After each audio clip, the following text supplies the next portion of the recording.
Hello and welcome to Health Tech Builders. Here we explore the business of health innovation through real stories from leaders in the trenches, the wins, the failures, and everything in between. You will get insights and practical advice to help you build and lead in health tech. I am your host, Rodrigo Hute.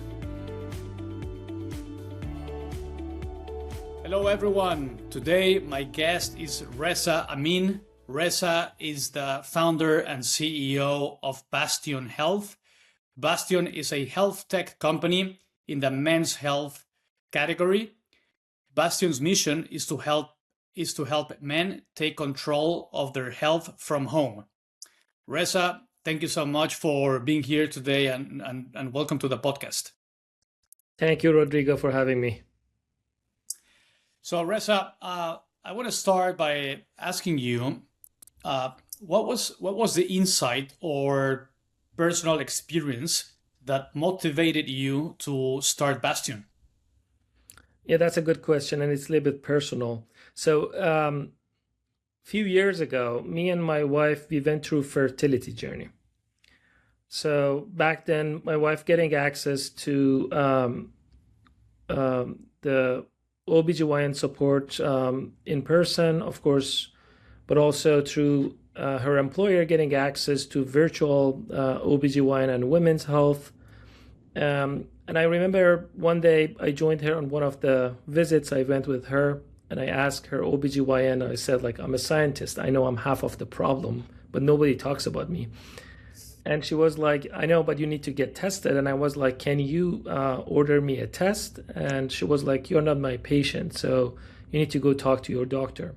Longest story short, I went to my PCP, got a referral to a urologist, start working with a urologist. And the whole process of really sort of like getting access as a man, trying to be responsible and getting access to healthcare showed me that there is a huge access gap, first of all. And also we know that there is a big stigma that a lot of men are not even open to start having conversation. And also a few years ago, lost my grandfather to prostate cancer. And I learned that there is a big opportunity here that we can focus on designing a solution which is accessible with a better experience, design around men as a patient and as a users, and make it accessible, seamless, and frictionless for them to engage in their health. So that was the start of Bastion Health. 5 years ago, we officially started building Bastion. Awesome. And men's health, it's a massive market. From a business perspective, it's a massive market, but it's also less talked about compared to women's health. Why is that? So I think men in general are not really talking about their health. As a community, there is not much of conversation about their health. They don't go to their employers asking for a solution to be offered to them. Plus, there is also a notion that men are not really engaging in their health. As a result of that, then there are not really good customers to design even a solution for them. And as a result of that, however, there are a lot of solutions that might be even available to them, from primary care to specialty care through traditional healthcare. But we see that 55% of men are not engaging in the traditional healthcare setup.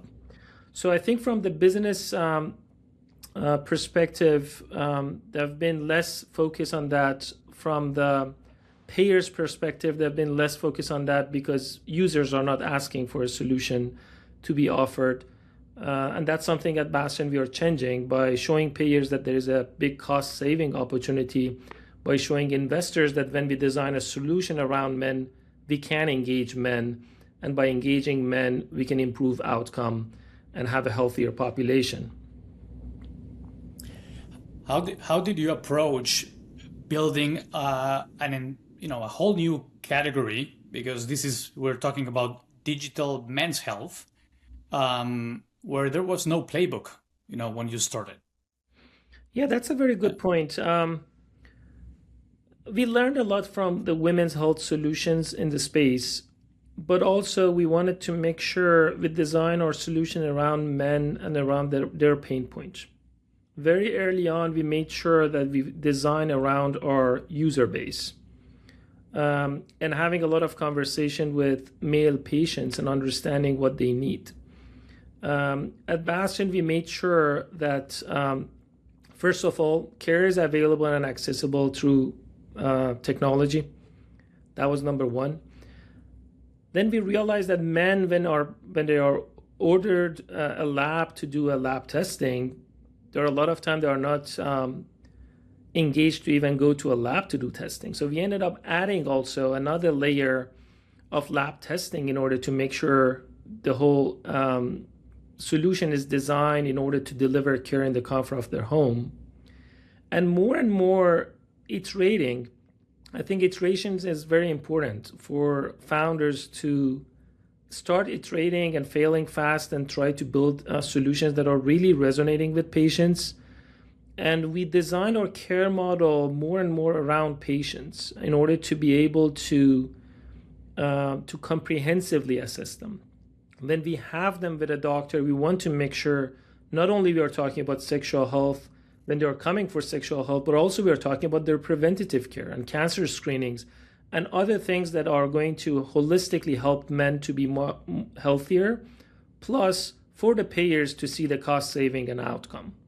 So not having a playbook, I think, was a good thing because we could think outside of the box and try to design around our patient population and users.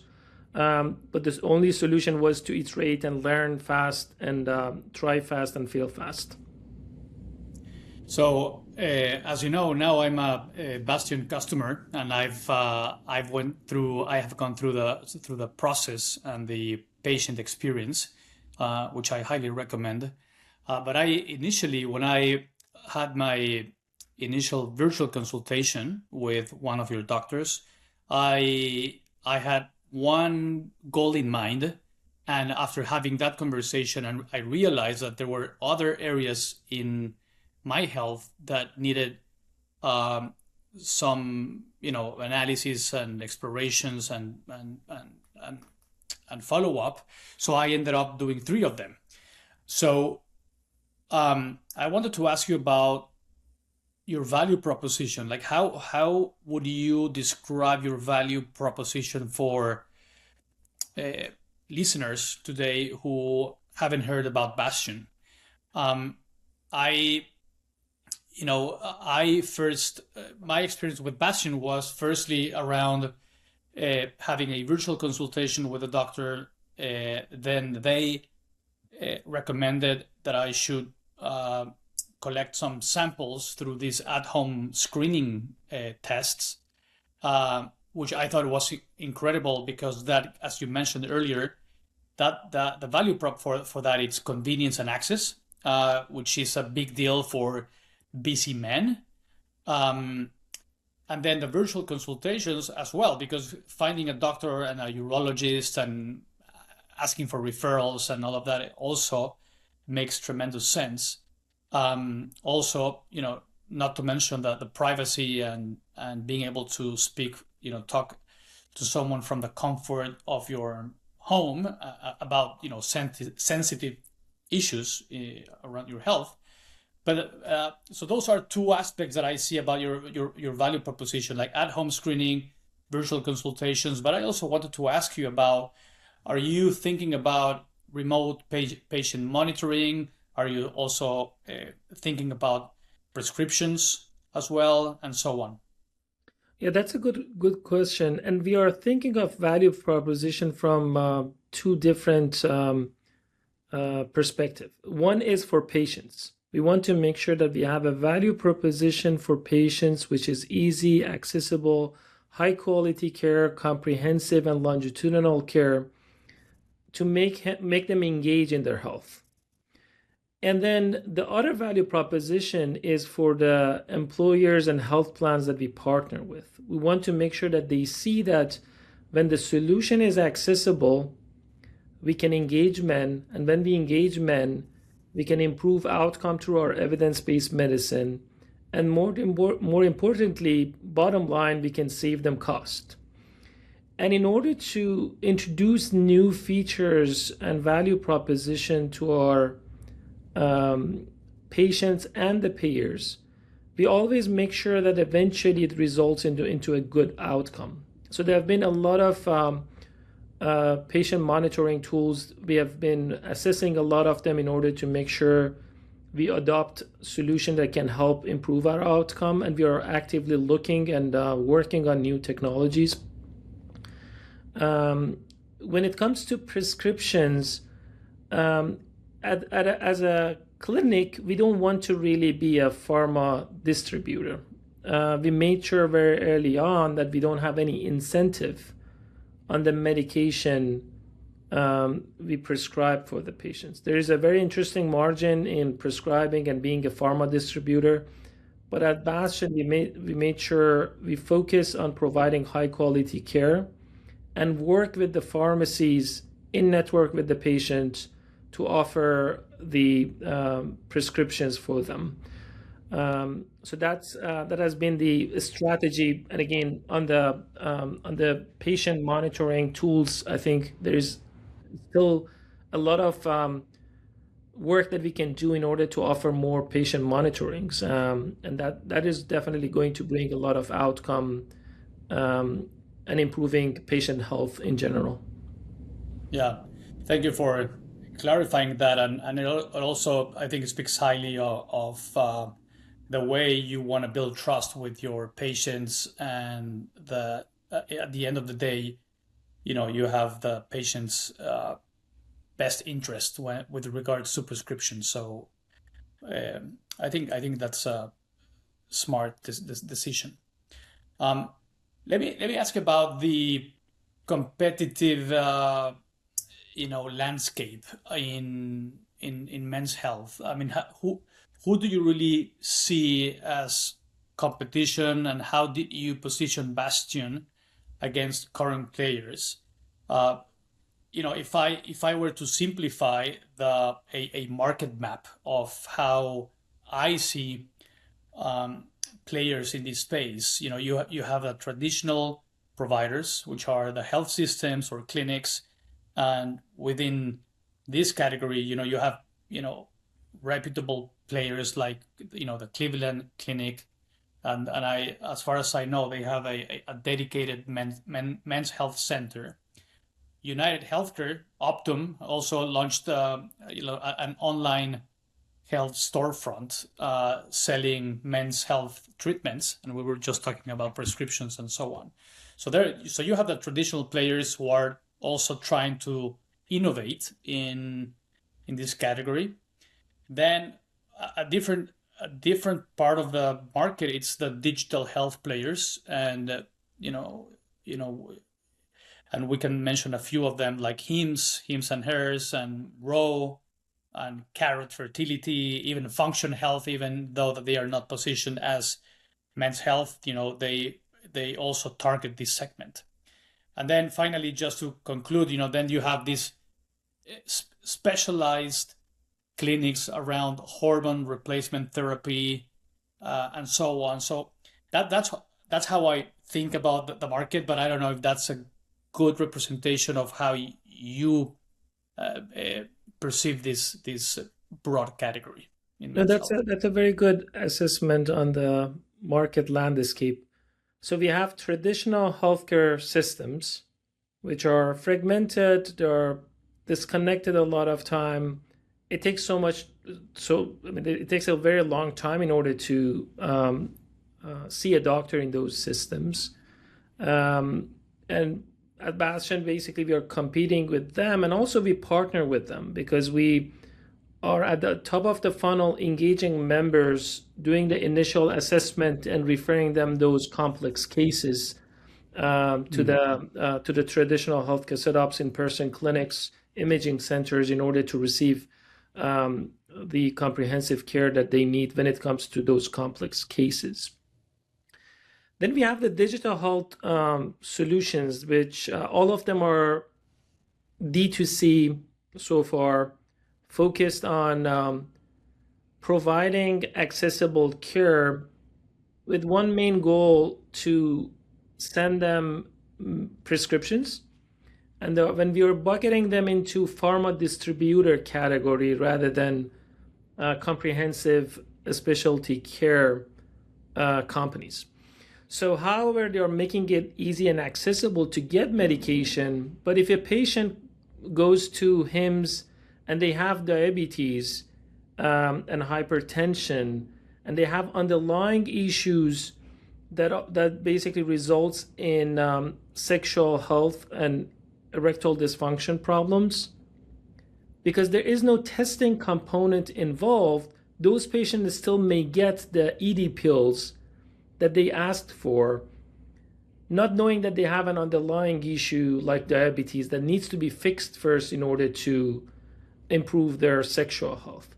So again, I believe there is a very good solution offered on the D2C side and makes it more accessible, but it's not comprehensive. And as a result of that, you're going to miss a lot of underlying issues. At Bastion, we're sitting in the middle. We want to make sure we are trusted, comprehensive specialty care, longitudinally managing patients and referring them to in-person clinics and imaging centers and labs when needed. And at the same time, having our at-home diagnostic kits, AI-enabled telehealth, holistically assessing patients to make sure if a patient has a condition, all the underlying issues and those complex cases have been assessed before we prescribe them a medication. And as a result of that, we are building that trust and evidence-based medicine sort of value, which we bring to all these large health plans, partnering with them or to employers in order to let us manage their population in order to improve their health and result in outcome and cost saving. And I think that's pretty compelling and a powerful positioning in my perspective. You mentioned some keywords that I strongly believe are critical in this industry, which is, you said trusted, comprehensive, holistic, all of that. What really helps build real long-term relationships with patients. And yes, from a business perspective, that translates into LTV, into lifetime value. But from a patient's perspective, me as a patient and as a customer, I prefer to go to a clinic where I know they're gonna, there is trust, it's evidence-based, it's comprehensive, and not just a place where I can get a medication fast. So yeah, that completely resonates with me. And when you think about, this is the other thing that I was thinking about before today, Reza, was about how do you build a competitive advantage? How do you build a moat in a category like this, where whenever I think about building a moat, I think about, do I have a special technology, something proprietary, like perhaps it's the screening tests, or maybe you have your AI model or AI personalized treatments which are unique to Bastion, or is it the user experience that men are not getting it anywhere else because the alternative are quite complicated to get access and go to these traditional systems. So how would you describe and articulate how you think about building a moat for Bastion? Yeah, that's a very good point, and I think it's something which is not easy for digital healthcare companies and for founders and startups that are starting to find a solution. But what we learned is that the first layer of innovation should come from care model. So technology is great, and we are a technology first company. But first, you need to innovate in your care model. So at Bastion, we started with building our virtual urology and a specialty, men's specialty clinic in all the 50 states. Now we have more than 60 urologists. The size of Bastion Men's Health Clinic is the same size as Mayo Clinic urology practice, but we're in all the 50 states. So now, as a result of that, we have 60 providers that are practicing virtually.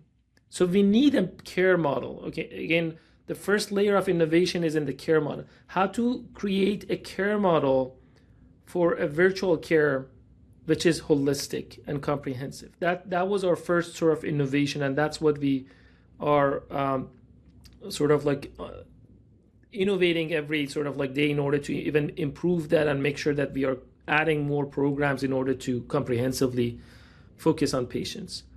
But then when you solve for care model, the next step is to design now technology in order from software technology and AI-enabled technologies to help providers efficiently and with a high quality deliver care, to at-home diagnostic kits, which can again provide all the data points to those providers to make a right assessment and also connect all the dots. So starting again with care model, the next level is technology, which is hardware and software. And I think these are all supporting a third layer, which is experience. Eventually, you're offering the solution to the members or patients in order to engage with that. And the experiences also need to be redesigned in order for it to be engaging for the right population. Again, designing around patient and making sure that what we are offering them is engaging them. It's easy, it's seamless, and eventually helps them improve their health. So the three layer of innovation and competitive advantages has been sort of like designed in Bastion in order to achieve what we achieved so far. You mentioned at the beginning of our conversation that men have historically been, I don't want to say the word difficult, but there has been some stigma and avoidance to asking for help in with regards to their health. The statistic that I read was that like 50%, and you mentioned that like 50% of men skip their annual checkups. And so I wanted to ask you, like, how has Bastion cracked the code in terms of engagement? How do you guys engage with men so that they can take action, proactive action on their health? Yeah, I think that is statistics. Definitely, it's a correct statistics. But to be fair to men, 62% of U.S. counties, they don't have urologists. There is also a lack of access. For those that they want to engage, probably they need to drive long hours or sort of wait for a few months in order to see a provider. So that's another sort of like issue for them to engage. For us, in order to crack the code on that, first of all, making sure that it's accessible in less than 72 hours, they can see a provider and talk to a provider. And then the solution to be engaging and easy for them to interact with it. Plus having a health coach to handhold the patient through the process, guide them through every single step, because healthcare is complex. It's not easy to navigate through healthcare, and we made sure that we can support men through the health coaches and care coordinators navigate through the process. And as a result of that, 70% of Bastion patients today are unengaged to some extent. In the last 12 months, they didn't have any doctor visits. And we are engaging that unengaged population which potentially could result, if they don't engage in their health, could result in later stage diagnostics, high cost claims, and complex cases which are not good for the patient, but also not good for the payers. Right. And what have you learned about men's behavior? What is one kind of counterintuitive insight that you have learned about men's behavior, over the last few years at Bastion? Yeah, that's pretty interesting.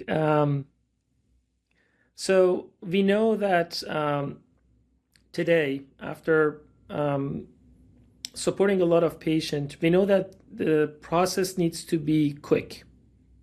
The onboarding process cannot be more than 5 minutes. We can't put a long questionnaires around, in front of patients and have them fill that questionnaire in order for them to get a visit. So that's one learning. So now we have we're designing every single onboarding process to make sure it's just asking for necessary information so that we can really sort of like make a patient case around those information, plus knowing that a lot of patient information already exists. We know that, again, men are not engaging. If you are putting a long question in front of them, of course they're not going to engage. But also, we know that there are a lot of healthcare information or medical history of patient available in exchanges. And that's something at Bastion we read from the exchanges and make sure we create patient case based on those information that are already available and not asking the same question from the patient again. But then when they engage, interestingly, they engage in multiple programs. It's not just in one program. In average, our patients are enrolling in around 3 programs at Bastion. So when they engage, they're interested in holistically and comprehensively taking care of multiple conditions. They may pick sexual health. They may, in addition, choose colon cancer screening and a prostate cancer screening, which as a result of that, we learned that men, when the solution is designed around them and it's easy, are engaging and actually engaging in a deeper level of engagement, which they want multiple parameters or multiple aspects of their health to be addressed. What part of the customer acquisition process or patient acquisition process has been the most challenging? Is it convincing a patient to join, to come to the first consultation, or has it been the onboarding activation process, or has it been more, collecting the samples, following up, and also the second part of that question is like based on the consumer behavior that you were talking about and that you have learned so much from men, how have you incorporated those insights into improving your product, your marketing, your workflows? Yeah, the main step for patients to engage is the first visit. After the first visit, around 90% of the patients are finishing their test kit, they pick up their prescription, they have their second visits, their follow-up visits. But the first visit is so important. And what we learned so far is partly because they are not educated about their health. They don't know the importance of screening, or there's a stigma that they don't want to really engage. But after they engage in a very easy virtual session with a provider, from that point on, 90% of them are going to be engaged and continue receiving care from our providers. So for us, one of the main goals is to make sure the first visit happens. How can we make it easier for them to get into the first visit? How our care coordinator can handhold them and do a lot of the works for them. How technology can gather their information for them rather than having them fill the informations. And that's basically resulted in patients having a chance to talk to a provider, and from that point on, they are now more engaged in their health. In addition, we are seeing now patients that are visiting with us, and from that point on, we can refer them to their primary care doctors. And if they don't have a primary care doctor, having them start choosing a primary care doctor to be engaged in their health. So we are to some extent becoming the entry point to healthcare for a lot of men, which maybe initially are coming for sexual health issues they have. But then as a result of that, they engage into a more holistic care, and also they are open to see a in-person primary care doctor. I have to say that in my personal experience with Bastion, I have to say that the care coordinator was absolutely key for me to get from point A to point B to point C. I even remember his name. I think his name is Bryce, if I'm not mistaken. And if it weren't for him, probably it would have taken me several more weeks to get it done. So Yeah, I think it's pretty interesting. Like when we are talking to our employer partners, a lot of time the leaders in the employee benefit space, and females that are on the call, they're always saying that they are always playing a role of a care coordinator in their household. So historically, women have been chief clinical officers in order to take care of the health of their kids and male partners, making sure that everyone is healthy. And a lot of women that basically are on the calls with us, they're just saying, "You just make my life easier. If you guys can do all that health coaching and care coordination and make sure that they are showing up on their visits, you just make my life easier." And the role of that care coordinator is just to make also the life of the female partners also easier, because it requires a lot of follow-ups with men in order to make sure they don't miss their appointments, make sure they pick up their prescriptions, make sure they are finishing their test kits, and they are having their follow-up visits. But yeah, care coordinators in our system, these are health coaches, certified health coaches that are one of the key components of our care model.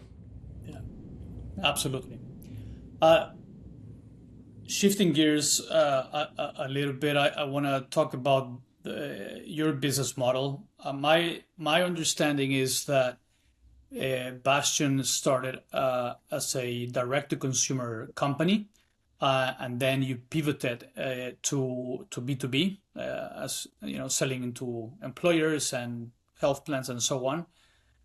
What made you change course? What exactly did you see, did you notice that made you make that pivot? So, I mean, really, that was not a pivot. It was a little bit by design. When we were building the company, we were building it as a B2B solution, but we started direct to consumer to work directly with patients and learn from the patients and build our system in order to be ready for a B2B solution. So it was sort of like a process of building our solution and learning from patients and fine-tuning our program in order to be ready for a B2B launch.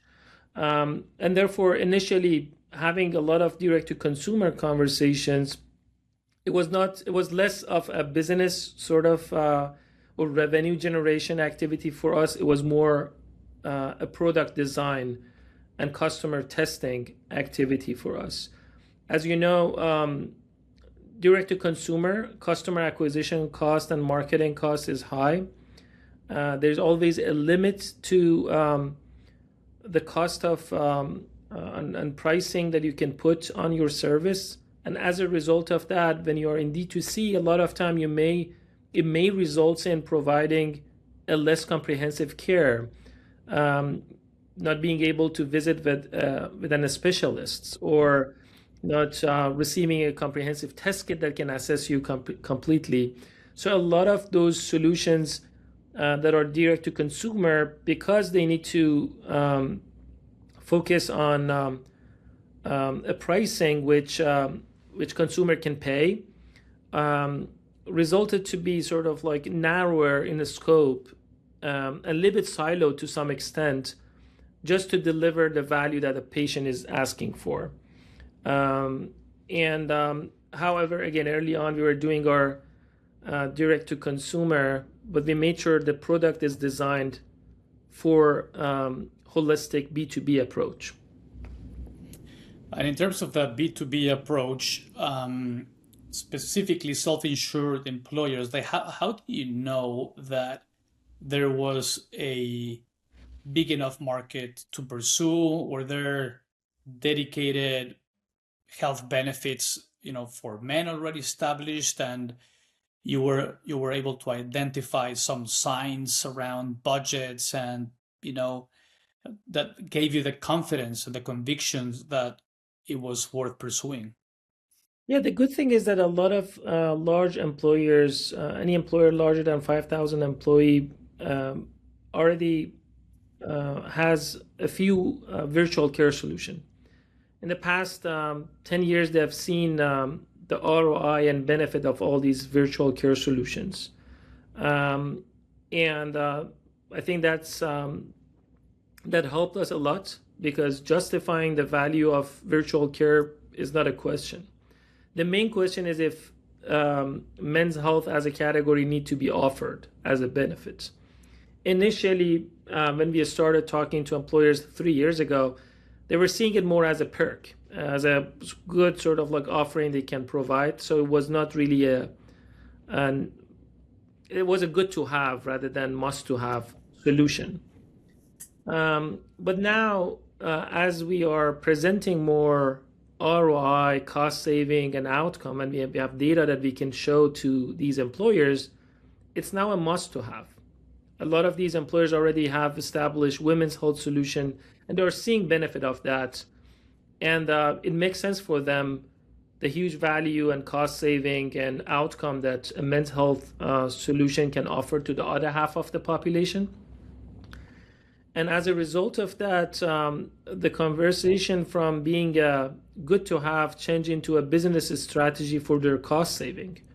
So they can involve a lot of men early on, have them do their screening, and save a lot of cost.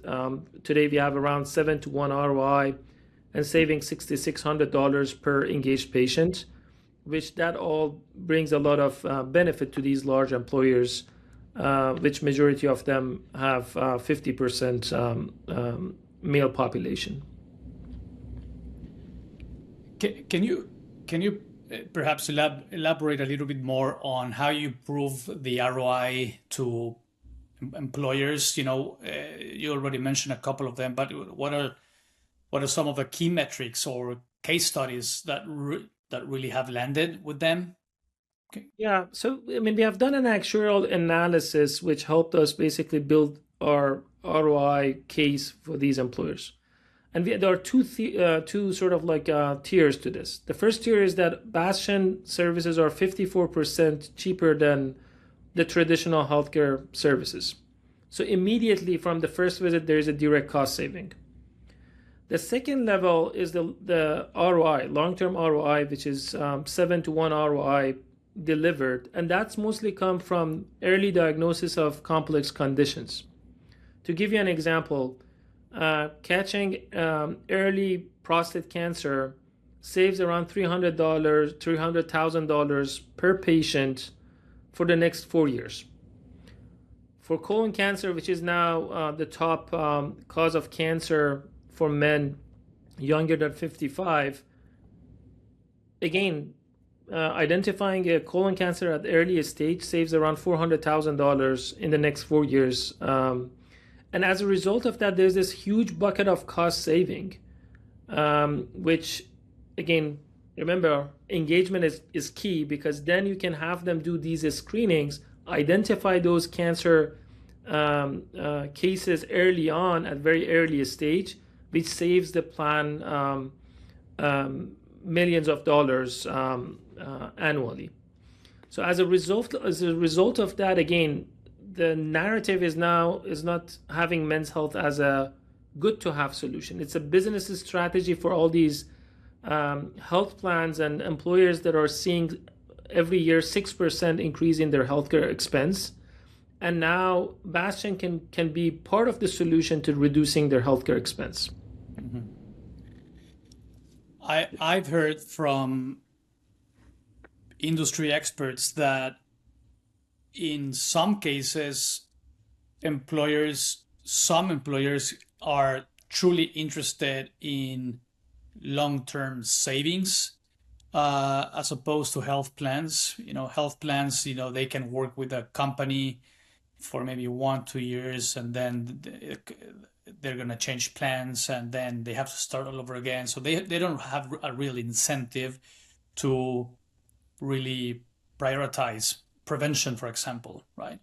Employers on the other side of the spectrum have a bigger interest in prevention. But what in your experience, like what's really driving decisions for employers? Like is it really I am saving $10,000, $20,000? Is that really what's driving their decisions to hire a provider like you, or is it something else?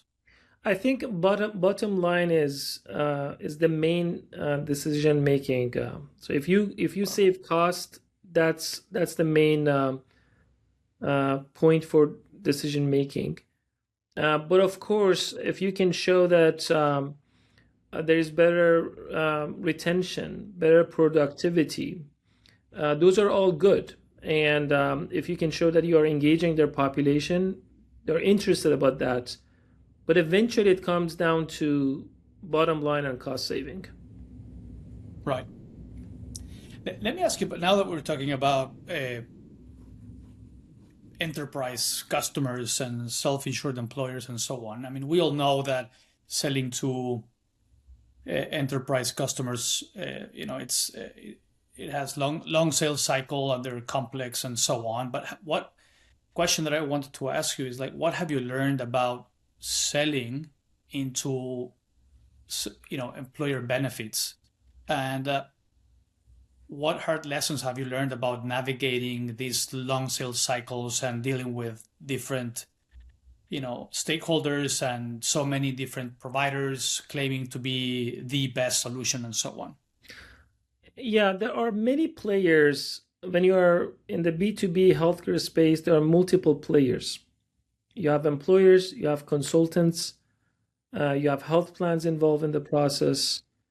And navigating through different players is important, and alignment is also important. I think any solution to be successful need to align with all the key players in the space. Employers, of course, and self-insured employers are the main decision makers. But then you need to align with consultants and health plans. And as a result of that, in Bastion, however, we are selling to employers, we are more and more integrating with health plans in order to make the whole implementation easier.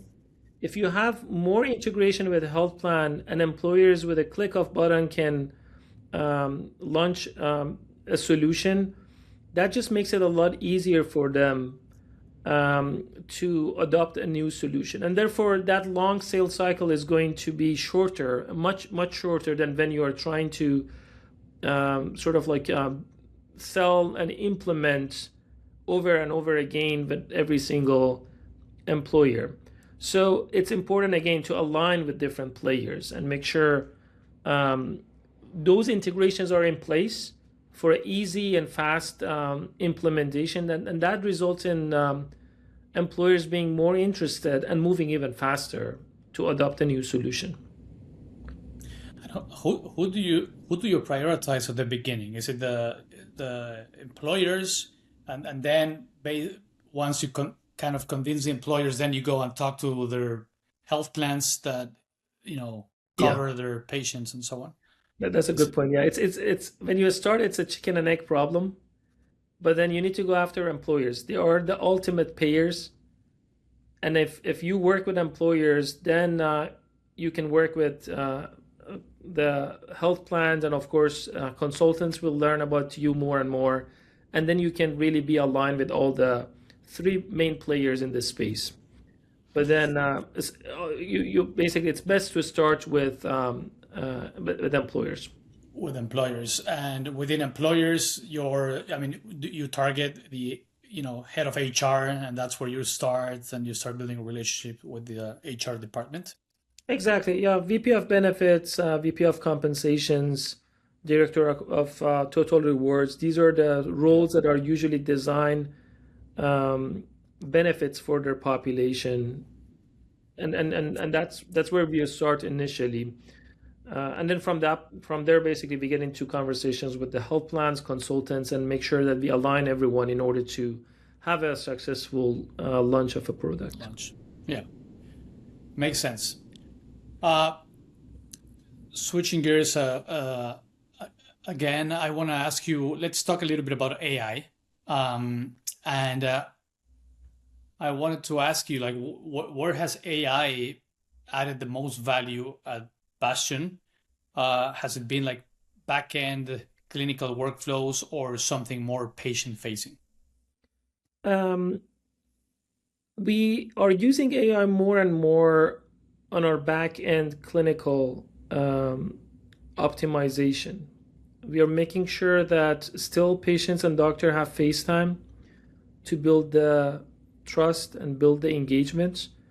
But on the back end, we are empowering our providers, our nurses, our care coordinators, urologists, in order to have AI tools to help them make a better decision, to help them work more efficiently, and also deliver a better outcome for each patient case. And we are seeing also the outcome of that in our business and in our margins and in our financials and unit economics, which as a result of that, then we can deliver that cost saving also to the payers, employers, and health plans that we work with. Sounds good. All right, so I wanna move to the last section of today's interview, and I call this the CEO lessons. And my first question is, what are your favorite frameworks or playbooks you stick to as CEO? And what part of your playbook has stood the test of time, and what hasn't? I think designing for end user. That's key. Making sure that you don't deviate from the core value that you create for the end user, and then try to solve for the other challenges it's around that, but make sure you don't sacrifice delivering value for end user, because they are eventually going to be the members that are going to engage with the solution and resulting a successful business. The second question is, what is one belief you held in year one that you have since reversed, and the evidence that changed your mind? Yeah, that's a good question. Let me think.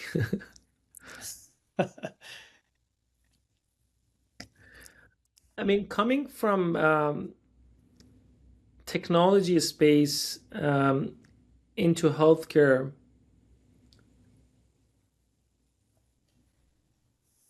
I was under impression that it's going to be much faster to build a healthcare solution.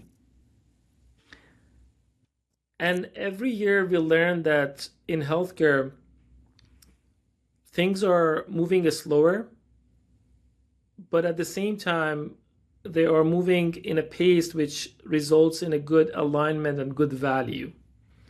So it's very important. It took me a few years to adjust my pace and adjust the pace of the company with the pace of the industry. If someone builds an AI company, they usually move so fast. But then in the healthcare, things are taking a little bit longer. And sometimes taking longer in a good way, because then it helps building a solution which is really aligning and creating that value.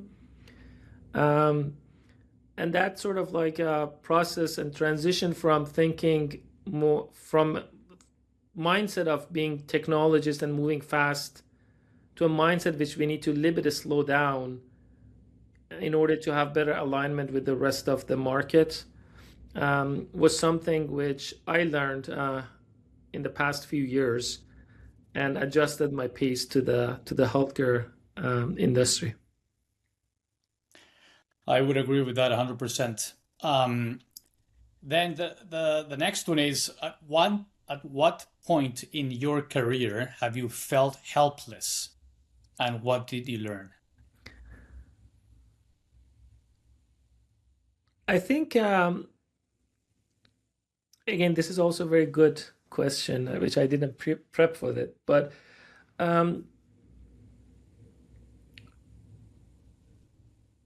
I think during the pivots, any pivot, small or large in the company, communication and clarity, when everything is very uncertain, is the key. And there have been moments in pivots that we were in complete uncertainty, especially in the early stages. Like you have a lot of uncertainty and you can't see the direction. Like there are multiple directions to go and you can't see the direction. And as a leader, you need to sort of like start, however you can solve for that uncertainty, but you need to start making things clear and also have your team align in order to move into that direction. And those are the moments that sometimes are difficult. These are moments that are difficult because you're dealing with a lot of unknowns.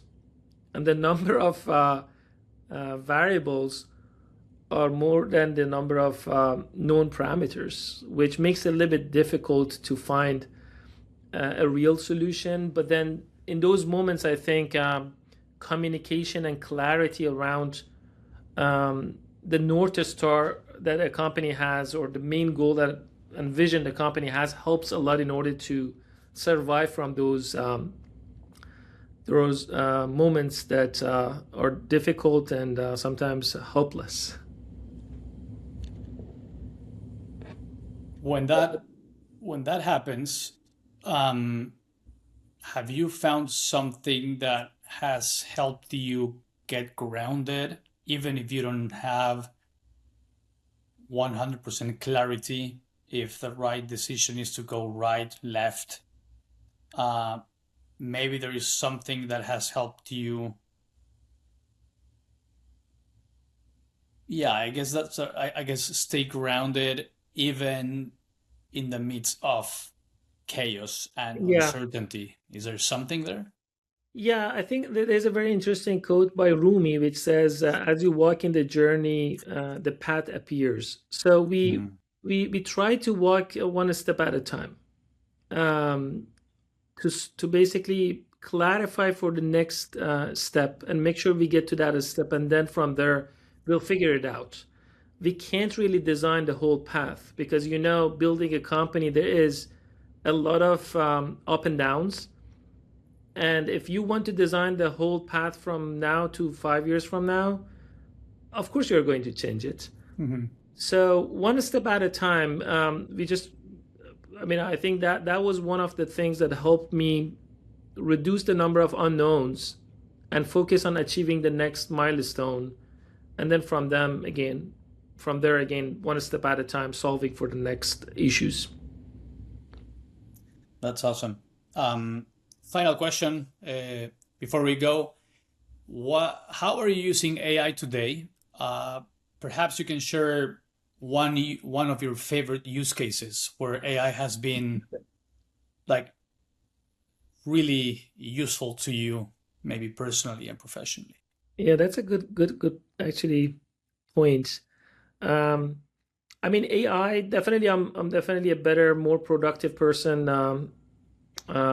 than when we were not using AI as much as today. I think having a partner 24/7 that you can brainstorm, you can ideate, you can strategize with, um, and still sort of like get very sort of like deep insights is fantastic. One of the things that I like personally, and of course, um, for those that have very short time to read content or be able to understand different articles, um, I'm using Notebook LM, and when there are scientific articles or even sort of like market data points that I don't have time to read them all, I dump them in Notebook LM. And when I'm driving, I have Notebook LM sort of creating a podcast episode for me, which I listen to. And it's doing a very good job on summarizing all those lengthy content into something which is valuable, which you can learn from, and make sure that all those contents that you can, I mean, it's impossible to probably read them all. You can get a good summary of them in a very interactive way. I mean, you don't really need to suffer during during those times. It's very engaging conversation, a podcast that you play, but it's custom designs based on the content that I'm interested in. That's a great example, and I would agree with you. I love Notebook LM. Here's just another example. I was I needed to learn quickly about an industry segment. I needed to learn about the the diagnostic imaging space in the US.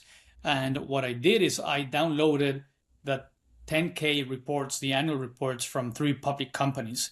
I dumped them into Notebook LM, and then in an hour and a half, through Notebook LM, I heard 3 short 25-minute podcasts, and I learned a lot about the those annual reports that it used to take me a couple of hours to go through. So Exactly. Yeah. I mean, I mean, probably like you have the same experience. Like, it just makes it much easier and more accessible to get access to tailored content that you want to learn from. yeah, And I think it's to some extent changing the whole learning experiences. So it's not anymore reading books or long articles. It just makes it a lot faster. yeah, true. All right, Reza, thank you so much for being here today. I really appreciate your time and sharing your journey with Bastion. I wish you all the best. I think it's very much needed. Um, uh, and I think Bastion will continue to thrive and be super successful. And thank you, everyone else, for watching and listening. And until the next time. Thank you. Thank you so much, Rodrigo. Have a good day. Bye bye. Bye bye.